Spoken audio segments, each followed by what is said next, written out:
It's staff. Are you a family caregiver? Are you caregiving for someone who can no longer take care of themselves? Are you overwhelmed?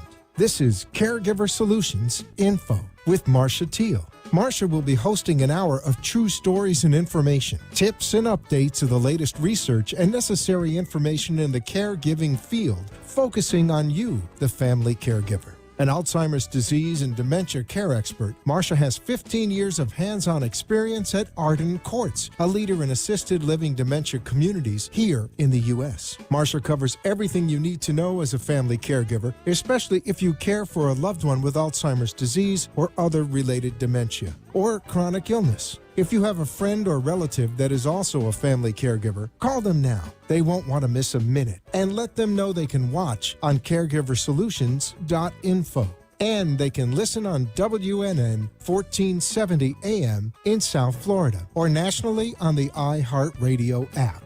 Now, sit back, relax, and learn from our host, Marcia Teal, as she brings information to you that may just be the caregiving solution you need. Hi, everyone, and welcome to Caregiver Solution Info Show. I'm so glad you could join us this evening. I'm Marcia Teal, your host, and this show is for you if you are a family caregiver. That means that you are taking care of someone, usually an adult, who can't take care of themselves for either a physical or a cognitive reason.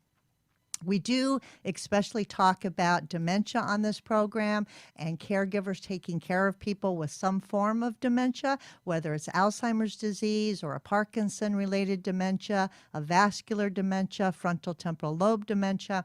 It doesn't matter what kind of dementia it is because it's all memory loss.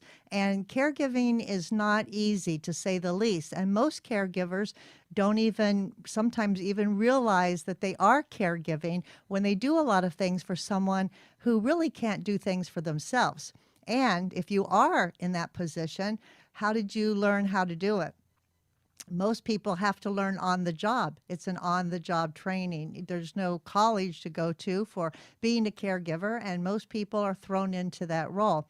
So this program was developed just for you, that family caregiver, to learn and to be educated on topics that you could learn from experts who are in the fields of medical, legal, social work, lots and lots of people that are on your team, that can be on your team and should be on your team to help you go along that caregiving path. It's a journey, and we learn as we go. So I'm glad that you are here today with us, because today, as always, it's an educational program, and today we're going to be talking about the differences between different types of help that you can get at home.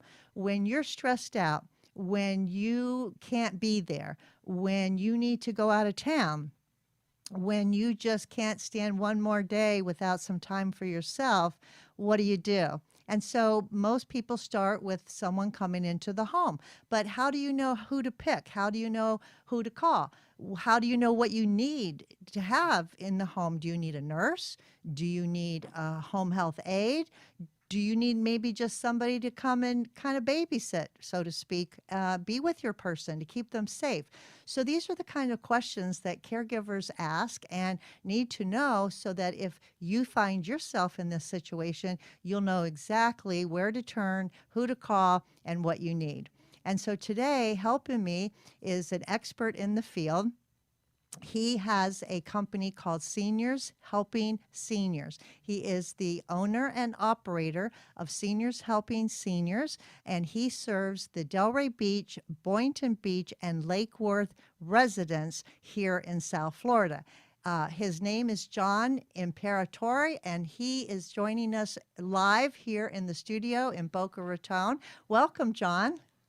Thank you, Marcia. Thank you for having me today. Oh, I'm so excited to have you here, because we are going to be educating people on all of those topics, and you are an expert in that because you own a company. And the first thing that I want to ask you is, what is the difference between your company and another type of company like a home health? So tell me what Seniors Helping Seniors is first. Yeah, thank you for the question, Marcia. And I will say that Seniors Helping Seniors is a franchise around the country, and as you said, I am you know operating in a territory in South Florida. So I chose to focus on the companion care model that you mentioned, and not every state's the same. In Florida, they do distinguish between companion care and personal care. And personal care is probably what most people are familiar with. A home health aide will come in and help with bathing and some other activities of daily living, toileting, transferring, things like that, that a lot of seniors really struggle with. And that's the personal care side of the business. And what we do is we focus on the companion care side. And really, and there's some overlap between the two, but really what we focus on are a different type of services. I mean, we want to help people just do the things that most of us just take for granted, like shopping and getting groceries and preparing a meal and upkeeping the home and just a lot of things that really familiar tasks that some of us take for granted that become more difficult as for some people as they age. So you mentioned this is a company that's across the country, different franchises, right? But different states have different rules. Yes. But we're here in Florida, and so there is a big distinction between a companion service and a home health company services, right? Yes, correct. Actually, it's in Florida, they call it homemaker and companion services is the term that the Agency for Healthcare Administration uses, and then personal care is the term that they use for home health services like you're mentioning. Great. Okay. And you mentioned activities of daily living, and just in case someone doesn't really know what all that entails, you mentioned like taking a shower. What are some of the other types of activities of daily living that a aide, for instance, might help somebody with? Absolutely, yeah, great question. And so, yeah, taking a bath or a shower when someone is not independent in that area needs help to do it, to stay clean and so that's one of the activities of daily living. Another one would be, toileting, going to the bathroom. Again, something we all really take for granted, but for some seniors that becomes more difficult and they need help. They need somebody to help them do that. Transferring is another one. If you need to get out of bed into a wheelchair or just move around in your bed. Sometimes when you are bedridden, a home health aide, they get credentialed in those areas. They go through a program that teaches them how to do that correctly, and so they're critical in those areas. So if a person doesn't need help with any of those activities of daily living, perhaps they're very independent, they can kind of do those kinds of things for themselves, but maybe they're just not safe to be at home. Maybe they're lonely, right? Maybe they just want some company. So is that where your company comes in? And tell me what you're allowed to do and what you're not allowed to do as a companion service company. Yeah, great point. The best terms to use to understand our services are non-medical services, and they are also hands-off. So if you can imagine, if your loved one needs help with, having their body being handled, that's not something that we can help them with. Would that include dressing? Dressing, yes. If someone's not able to, dress themselves and really needs head to toe somebody to help them dress, that's specifically for a home health aide or a certified nurse.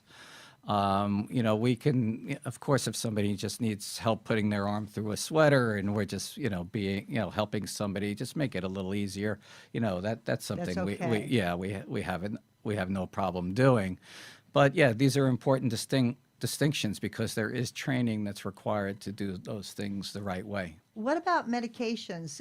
Can a companion administer medications, or does that have to be through a nurse or a home health aide? Right. So that's a very important distinction to make. So we are able to provide reminders and encouragement and support for medications. So, and those reminders can be very helpful, for a senior out there. It's just that, time goes by and they're maybe not focused, or, they may be struggling with memory loss, like you mentioned earlier, and they're going to miss their medication.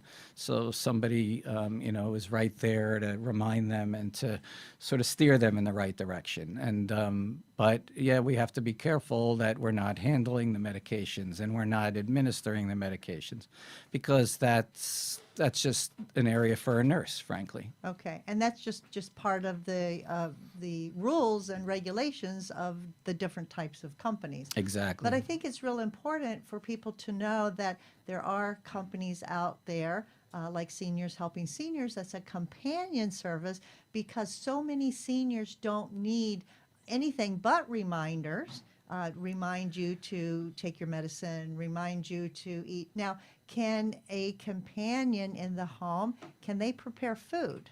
Oh, it's a great question, and absolutely, meal preparation is important, and it's definitely something we focus on. I will say also, meal planning can be really important as well. Just when you go to the grocery store, are we getting the right, the right goods and the right, the right food to prepare a week of meals, and so that's an area where we put a lot of energy and focus in, and obviously we want to keep people eating well and hydrated, and eating a nutritious, eating nutritious meals on a regular basis. So it's really nice, because if someone's there with an older person, it's been shown that when they're in more of a social setting with another person at mealtime, they're more likely to eat a meal and complete a meal if they're with somebody else, because it feels like, having lunch with a friend. And so this is something that a companion can do, prepare lunch and sit down and have a bite to eat with the person and make them feel like they have a friend, right? I couldn't have said it better. Thank you, Marcia. That's really important. I mean, we want to, we really encourage our companions to focus on doing things with our clients. So it may seem, when we're talking about meal preparation, that we're doing it for them. And in some cases, we certainly are. It's sometimes hard to, put a meal together for some of the people we care for. But if somebody wants to help us set the table, or maybe, take the vegetables out and put them on a plate, and work together to put a meal, and then sit down, and, our companions will grab a drink and sit and have a dining experience, which, is important. And you mentioned the word loneliness. I mean, that's really one of the targets that, it's an epidemic in its own. And there's certainly a lot of research that suggests it affects not just our well-being, but our actual health. Yes. And so that's an area that, that's right where we aim. All right. Well, I have to ask this next question, because we have established that they can do a lot of things, and they can be there for socialization. They can be there sort of as a cook, or a, food preparer. What about housekeeping? Does a companion have an obligation or the ability to help a resident with cleaning their house? Well, to some extent, yes, and to some extent, no. I mean, Okay. what we encourage our clients to, have a house cleaning service come in once every couple weeks to do that deep cleaning that every home needs on a regular basis. But we will certainly do what we can do to maintain, keep a hygienic and disinfected, environment. So that, just to, again, you mentioned the word safety earlier, and we want to focus on areas of safety, including just staying hygienic and not being exposed to, infectious diseases. Yeah, okay, so wash the dishes after lunch and things like that. Just Right. simple tasks, Right, that you yep. would normally do in the course of a day. But okay. All Yes, right, very exactly good. that. Now, what if a senior has a companion and they need to go somewhere? they need to go to the drugstore to pick up their medications, or they need to go to the doctor's office. Can a companion help them with that? Oh, absolutely. And again, if somebody, can't go that day to, for whatever reason, their energy's not, they're just not feeling up to it, and they don't have the energy. We of course don't mind getting in the car and running errands and bringing home what the home needs. But yes, we will help with transportation and getting people, to and from Publix. Sometimes, down here in Florida, there's a Publix every 5 miles, it seems. And to us, it's not a big deal. We run over there for a couple minutes and get what we need. But for a senior, that's a big deal. For some seniors, I should say, excuse me. And so we will just help that happen. We'll pull into, the parking spot. We'll make sure they, navigate the parking lot effectively, so they feel comfortable, they don't feel rushed, they don't feel endangered, and that's all goes into the simple act of taking somebody out to a store.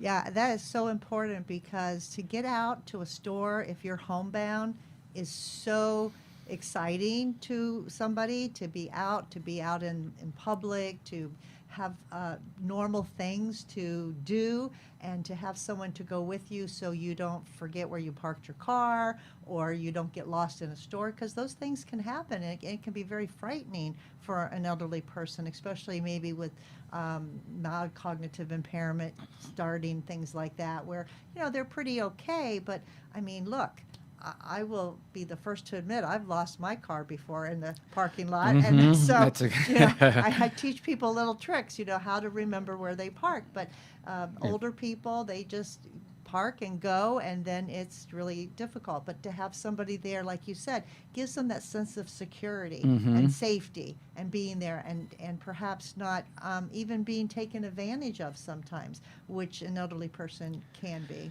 Yes, it's a different world for them. Just for the people who are just struggling in certain ways. It's we see it one way, but they see it a different way. And I think your points are well taken. Yeah, wow. This is so interesting. So there's such a distinction between a companion service and a home health. And we're talking about companion services with seniors helping seniors. And we're going to take a quick break, and we'll be back with more. So stay with us.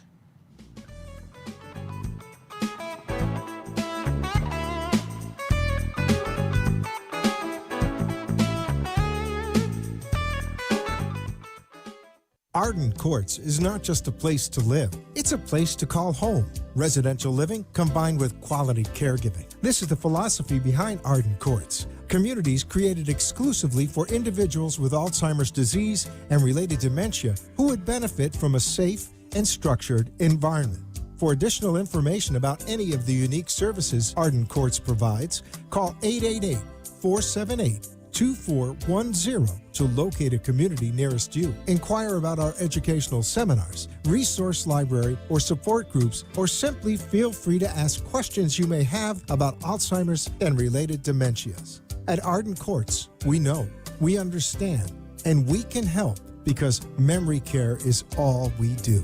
Remember, call 888-478-2410 for additional information about any of the unique services Arden Courts provides. You are listening to your host, Marcia Teal, an Alzheimer's disease and dementia care expert on caregiversolutions.info. If you have a question or wish to share a story, call into the show at 888-565-1470 and talk with Marcia. Now, back to Caregiver Solutions. Welcome back. My special guest today is John Imperator, and he is the owner and operator of Seniors Helping Seniors. It is a franchise company here in South Florida serving Lake Worth, Delray, and Boynton Beach. John, I'm so happy that you're here. We're talking about the difference between a companion service and home health. What's the mission of Seniors Helping Seniors? Yes, thanks. So our mission is to help seniors live independently, safely, and fully in the home of their choice. That's as simple as I can put it. We do have a really feel-good founding story. Our owner, or original owner, Karan Yokum, she had worked with Mother Teresa for 14 years before starting Seniors Helping Seniors about 20 years ago. And she founded Seniors Helping Seniors on two basic ideas. One is that two seniors can help each other age gracefully. And the other idea is that those who give and those who receive both benefit. And so that is the mission, really, that drives what we do. I love that. It's so great, so great. So the word, or the actual words in the name of your company, Seniors Helping Seniors, let's talk about the seniors that are doing the helping, right? Because normally people think of someone coming into home as an aide is, usually typically a younger person, but you're talking seniors. Are these retired people, and who are the seniors that you employ to help other seniors? Yes, right. So the first seniors in our title are the active seniors that we recruit to help out aging seniors. And you're right. We can find somebody who is early retirement, and maybe they're looking for a little balance in their lifestyle. Work can be very therapeutic for active seniors, and so maybe finding a little bit of part-time work, it can be a good fit for them.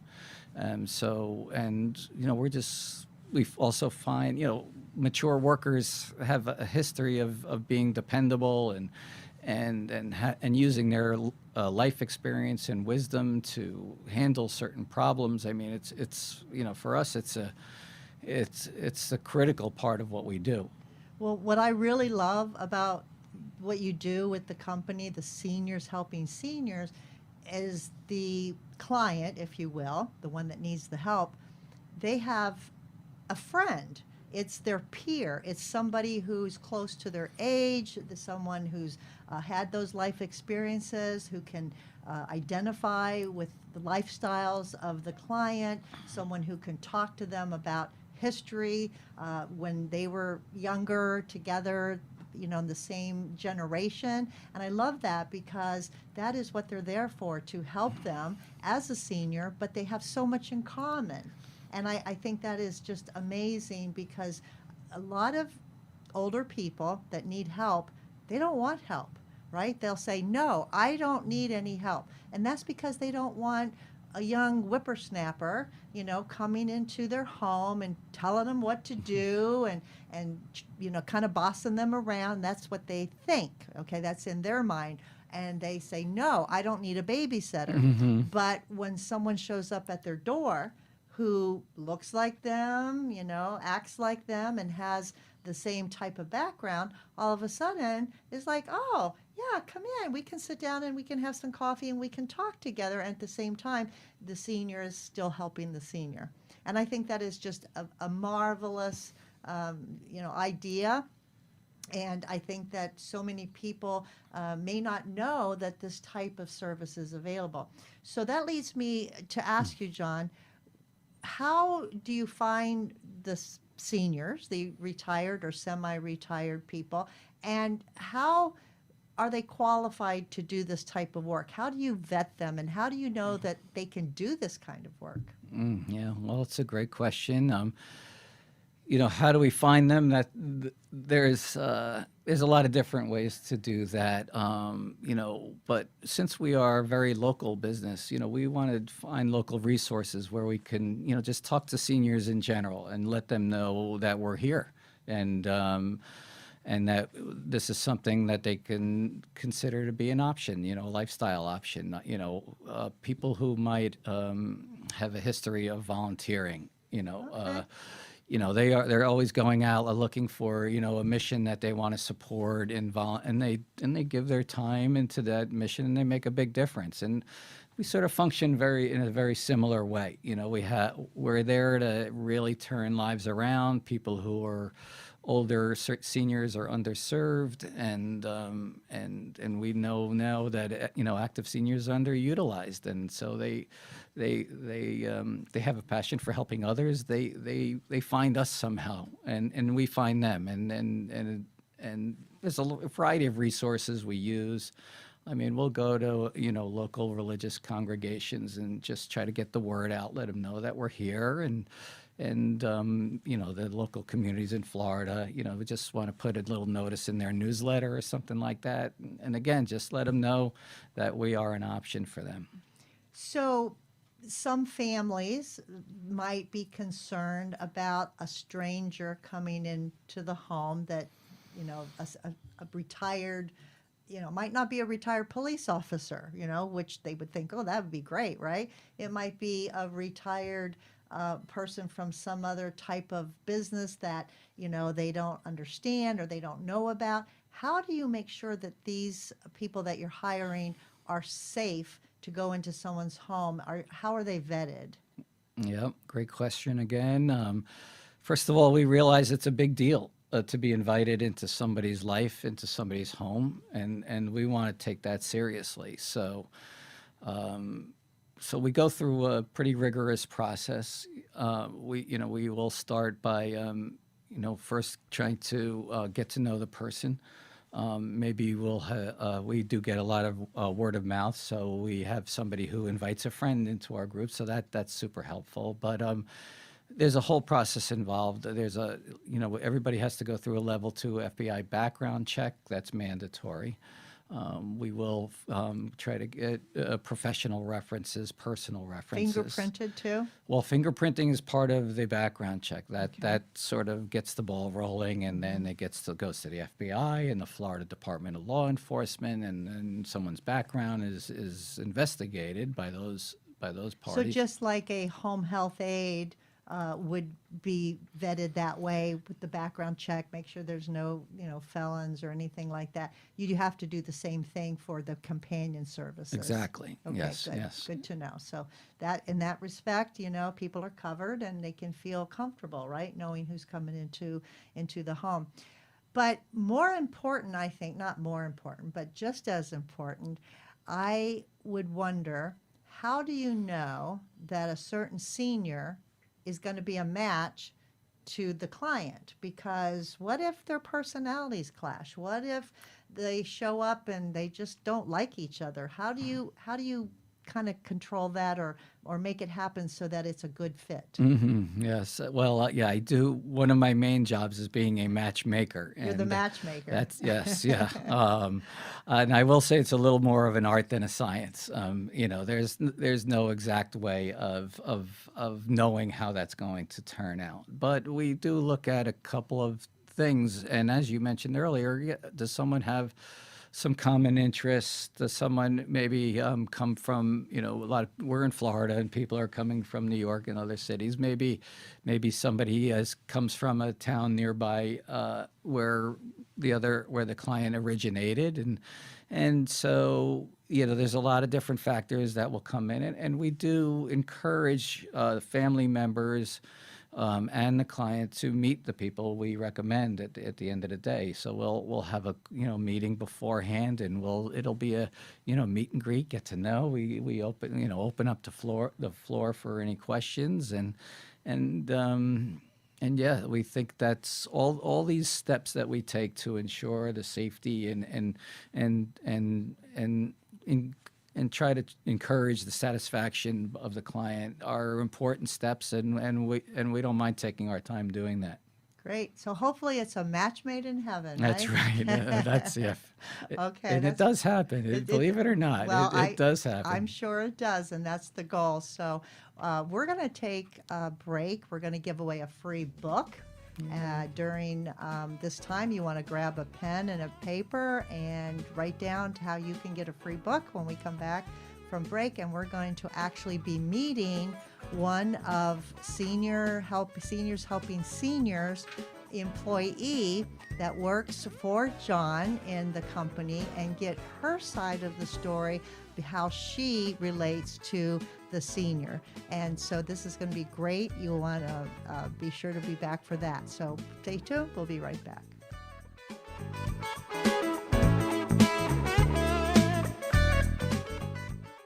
Somewhere at the corner of bewildered and confused is a lost mother, a father, a sibling, a grandparent.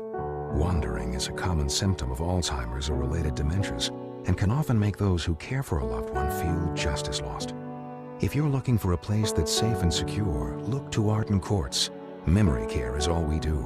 We know, we understand, we can help. To learn more, visit arden-courts.com. Arden Courts follows equal housing opportunity guidelines. You are listening to your host, Marcia Teal, an Alzheimer's disease and dementia care expert on caregiversolutions.info. If you have a question or wish to share a story, call into the show at 888-565-1470 and talk with Marcia. Now, back to Caregiver Solutions. Welcome back to Caregiver Solutions Info Show. At this time, I'd like to take this opportunity to thank our national sponsor, Arden Courts Memory Care Community.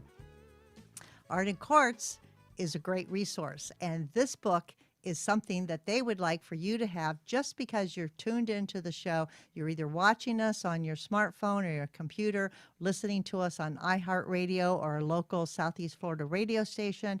This book is called The 36-Hour Day. It's written by Dr. Peter Rabins and Nancy Mace, and it's considered the go-to book for caregivers. It is great for referencing, to find out about challenges, tips, definitions, things that caregivers need to know, especially if you're helping somebody that has some form of dementia. This book is absolutely free, just for the asking. All you have to do is send an email to delray@arden-courts.com and tell them that you heard about the free offer on the Caregiver Solution Info Show, and send them your name, address, and telephone number. And they will get it, and they will mail a book straight to you. I highly recommend this book if you are a family member or an adult child, and maybe one of your parents is suffering with some form of dementia, and you'd like to know more about it. This, again, is a great book for adult children to read, for family members to read, and especially for family caregivers. So send an email to Delray, D-E-L-R-A-Y, at Arden, A-R-D-E-N, -courts, C-O-U-R-T-S.com. Send that email today, and you'll get the book, and you'll be glad that you did. So we are talking about the difference between a home health aide, having someone come in that might be a nurse or might be somebody that can help with bathing, dressing, feeding, giving medications, or, as the case may be in your particular case, somebody who comes in to help your loved one entertain them, keep them safe, take them to the store, remind them to take their medications, be a friend, right? And that's a companion. And we're here with the owner and operator of a franchise of seniors helping seniors. And John is here with us, and he is the franchisee, John Imperator. And with us today now, this half of the show, I'm so excited to introduce to you Bobby Cuneo. Bobby is an employee of John's with Seniors Helping Seniors, and she is one of those professional seniors helping other seniors. Welcome, Bobby, to the show. Thank you for having me, Marcia. You're very welcome. I'm so excited to have you. I want to ask you, first of all, why did you want to become a senior helping other seniors? What's your background? Were you in healthcare during your lifetime? I was in healthcare for 31 years. I ran a GI practice in a hospital for a long time. When I retired, I was doing volunteer work for the state of New Jersey for nursing homes. They had me going to the nursing homes to interview the patients to make sure that there was no problem. And I worked for Jewish Family Service, driving seniors to doctor's appointments and so on and so forth. So when I came here 3.5 years ago, I was retiring completely, and for about 8 months, I played cards, I played mahjong, I went out to lunch, I went to the movies, and after the 8th month, I woke up one morning and said, "What am I doing with my life?" Somebody introduced me to John, and we spoke and we met and went through the process with him, and I became a companion, and I just love it. It just gives me a whole new sense of life. Wow, that's a great story. I know a lot of people say, when they retire, they can't wait, but you are in it 8 months and you're like, okay, I'm bored already, right? Exactly, exactly. And so you found a new purpose. I did. I work with wonderful clients. Mostly I work with the Alzheimer's and dementia. And my first job, my first assignment was probably the most difficult thing I ever did in my life.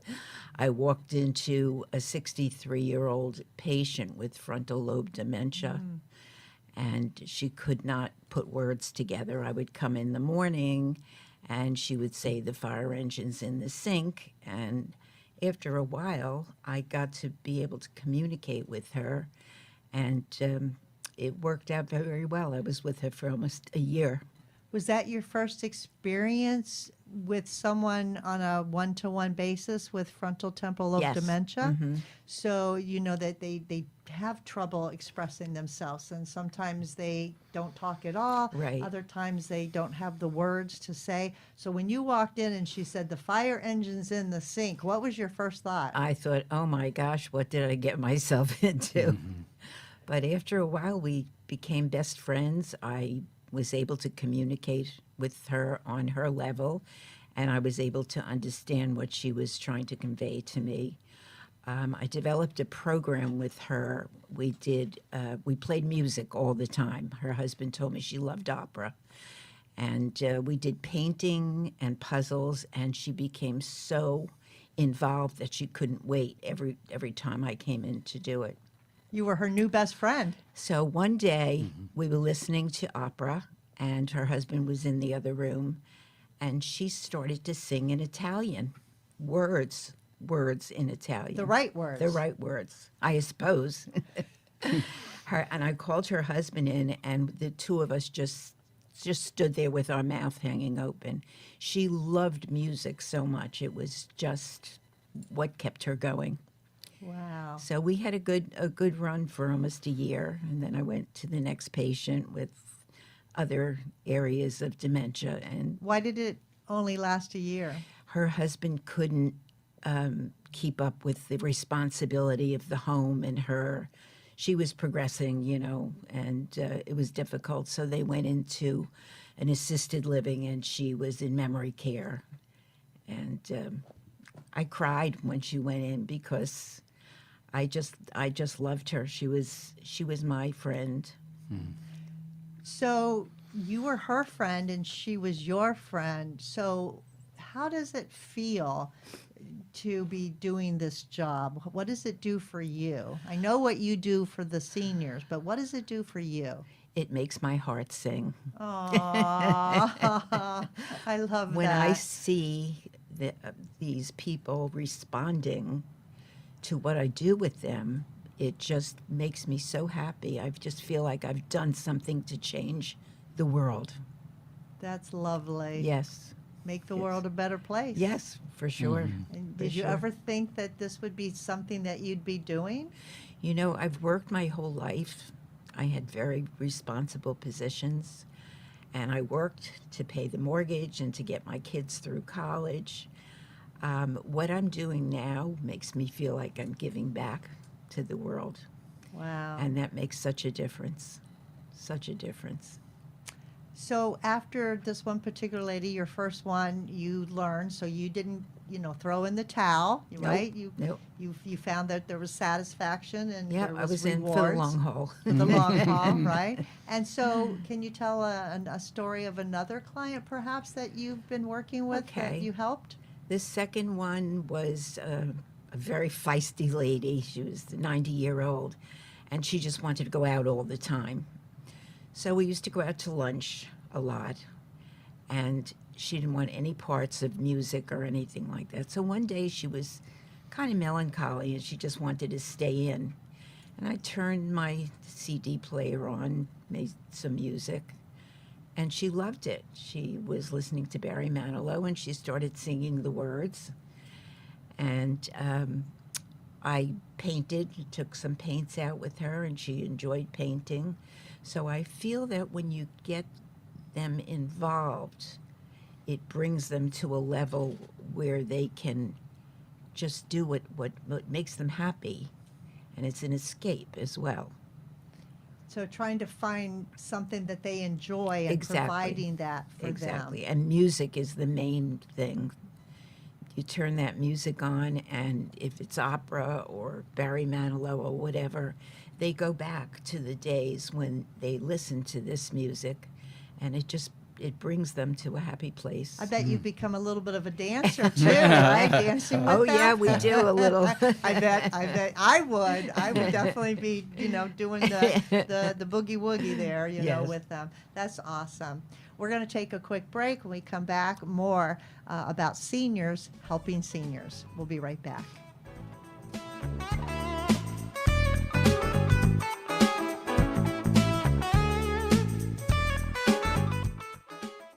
Feelings of depression, isolation, and frustration are common among persons living with Alzheimer's or related dementias.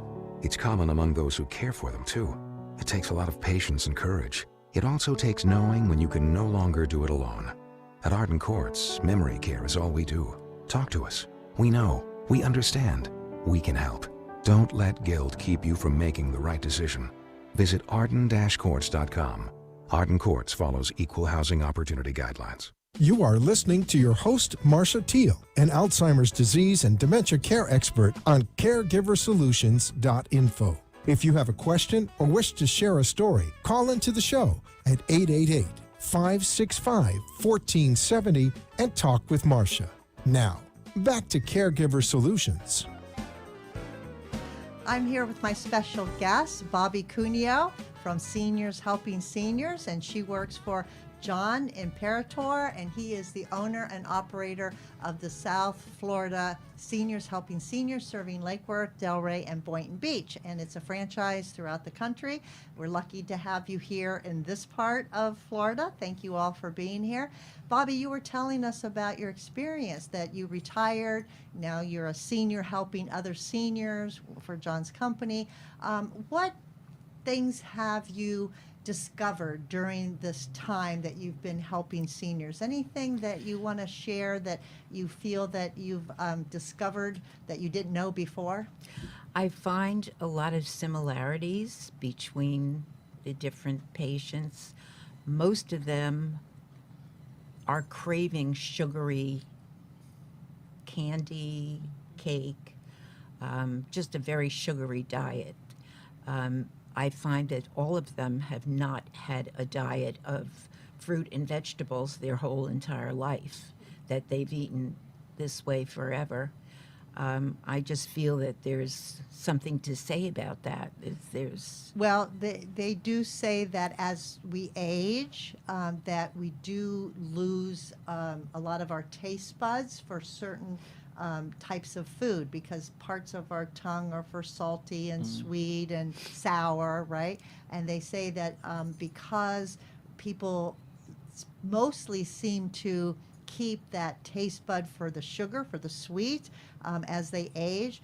That's why a lot of seniors, elderly people, do like the candies and the pies and the cakes, and that's what they go for. Yeah. And so because you're there helping, you can try into maybe something a little healthier. Yeah. But there definitely is reasons for that. But you're absolutely right. You just hit on something that a lot of people don't know. Why does my grandma just crave candy all the time, and why does my mom only want to eat ice cream for dinner, right? Yeah. I mean, these are obvious things that people can observe, but there is reasons for that. What else have you noticed? You develop a very loving relationship with these people. We had a patient that had to be hospitalized last week. I was sitting with her having lunch, and her head dropped, and her hand and her arm got numb. So I threw her right in the car and took her right to the hospital, and she had a mini stroke. But I love her, and she depends on me and our other helpers as well for their existence. You know, there's a lot of love there when they get to trust you. They love you, and you can't help it. You get to love them as well. Now took her to the hospital. Did you stay with her I stayed with her until midnight. till midnight? Yep. She was in the ER, and there was no room available, and she asked me not to leave her. She was afraid. So I stayed with her. It was close to midnight. I think I'd put her in bed, and then I went home, and during the night they put her in a room. And I went back the next day, even though I was not on duty. Aw. I went back just to visit with Now her. you owe her some overtime. That's John. right. Yeah. Nudge, Talk about nudge. that afterwards, Marcia. Nudge, nudge. But you know that just proves her point. She cares so much about the person she's caring for that she even goes on her time off to make sure she's okay. And that It becomes family. well, it's from your heart, you know, and you're a special person, you know, to give and to love and to give that service and to care, and we all need more of that, right? And I just think it's beautiful, and that's a beautiful story, Yeah. and they're lucky to have you. I'm right? lucky to have them as well. Yeah. So John, how do you prepare some of your new seniors who want to help other seniors? How do you prepare them for what they might find? Like when Bobby said that she walked in and she was like, what did I get myself into? How do you prepare them? Because I know that back in 2017, I believe it was, you received your master's degree in counseling and therapy from the University of Miami, and that you actually moonlight on the side when time allows, when That's you're right. not super busy with doing everything that you do, but you moonlight as a mental health therapist as well. So how do you prepare, and can you use your education as a mental health therapist to help prepare these seniors for their job? Yeah, we you know, that does happen over time, but we do put together some training materials, you know, for what we call our orientation. And you know, I encourage people to just take their time to move through, because there's a lot of information, you know, to consider. I mean, yeah, we have to remember to wash fruit, and we have to remember to, you know, learn to calm people down when they're feeling, you know, like out of sorts. So you give them tips and things like how to help people remain calm, and the do's and the don'ts, and that definitely is a good thing to know, especially when you're dealing with an elderly person who might have some kind of cognitive issues, and they can get scared, or they can be suspicious, or they can be fearful. And so those are very good techniques for you to share with your seniors, because obviously, you know, they're the ones going to the battlefield, so to speak, right? Absolutely, and you know, a lot of the things we do are related to self-care. You know, so you know, I remind the people who are coming on our team. You know, you have a lot of these tools already. You know, you're already using a lot of these tools that you're going to need during your work. You're already employing that on a day-to-day basis, and that's something I think helps people calm down a little bit about, you know, going in for the first day and how am I going to help this person. And we do, once we do sort of find the case, and I do my matchmaker thing, you know, we do try to get together and maybe even incorporate a family member and try to talk about what the care plans should look like. You know, what are we going to be doing on a daily basis? And then, you know, and then I try to, you know, gather materials and have a conversation about, you know, what are some best practices in each of these areas. And in the beginning, we go back and forth a lot too, because it's new to all of us. It's a new person. You know, you know, what they say with, you know, dementia and memory loss, if you met one person with dementia, you've met one person with dementia, and the next person's going to be very different. Right. And so we want to be very, you know, very attuned to that we can't just take what we learned in our last case and just apply that, because it may not really be relevant to the next person we're caring for. Absolutely. And, I think that you really hit on something there when you said that your professional retired seniors that are helping you, that they do already have a lot of what it takes to do the job because they've learned through their life experiences, through their maybe corporate world that they were in, how to relate to people, how to do the right thing, how to, get along with people. And, they might be fearful, but if they really think about it, like you said, they already have a lot of that in them. A lot of it might be even just common sense that as you're relating, and as long as you're a people person, right? And that's what your job is as the matchmaker, to make sure that, they're a people person and that they're going to, get along with the client. How does the extended family fit into this?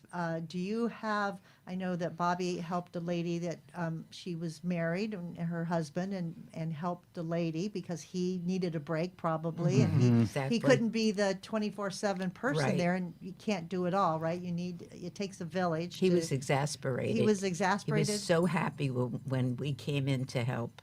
It really gave him, break from. He was able to either relax or Yep. maybe go outside, go do an errand, take a nap, because he knew that you were there. Right. And he trusted you, and you were there for his wife. But what about someone who lives on their own and maybe their family's up north? How do you communicate with the family about what's going on with the client? Yeah, that's a great question. I mean, we do have some new tools that a lot of us have been using in the last couple of years, using Zoom and things like that, having a meeting. The family members, they're in a tough position. They are feeling helpless, and they want to help, but especially during, this COVID epidemic, it's been virtually impossible for them to, come and be the support that their parents need. So they're really relying on us, not just to, provide the services and provide the help, but to also communicate back, and so let them feel a sense of peace of mind maybe, or, just a sense of comfort that there is somebody who are, keeping their eyes and ears open to any changes that could happen. Because, we can, on Monday, somebody can be doing well. And as Bobby mentioned, we had, a client who suddenly, was acting very different. And that's a red flag. And we want to have an action plan when that happens. And so we try to communicate in all types of ways. All the modern tools are there, and sometimes it's just a sentence or two back and forth is enough, to get something out there. Okay, so you're giving them updates, and they know that you're staying on top of things. So it does give them peace of mind knowing that you're there with their loved one, even though they might be in New Jersey. They're feeling comfortable that you're there. Zoom and FaceTime is the best. And we do a lot of that the last couple of years. Yeah. So, John, this has been great. Bobby, thank you so much for what you Pleasure. do and being here and sharing your stories and sharing your expertise. If someone is listening and they think, gee, that's something that maybe I could use for my loved one, how can they contact you?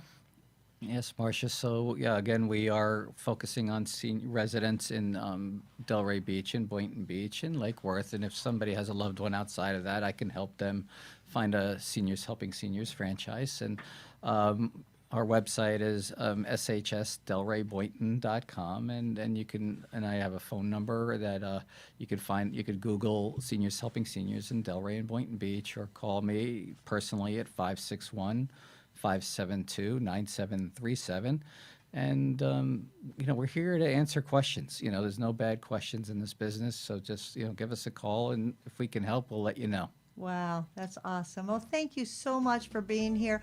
If you need a senior to help your senior, call Seniors Helping Seniors. Call John, 561-572-9737, and he'll help you out. I want to thank you And thank you, the audience, for tuning in today. It's been a pleasure having both of you here. Thank you for tuning in and watching Caregiver Solutions Info Show today. We'll be back next Tuesday, 6 o'clock p.m. with another program. And don't forget to send an email to get your free 36-hour day book, delray@arden-courts.com. And we will see you next week. In the meantime, stay safe, stay well, and have a good evening, everybody. Good night. Good night.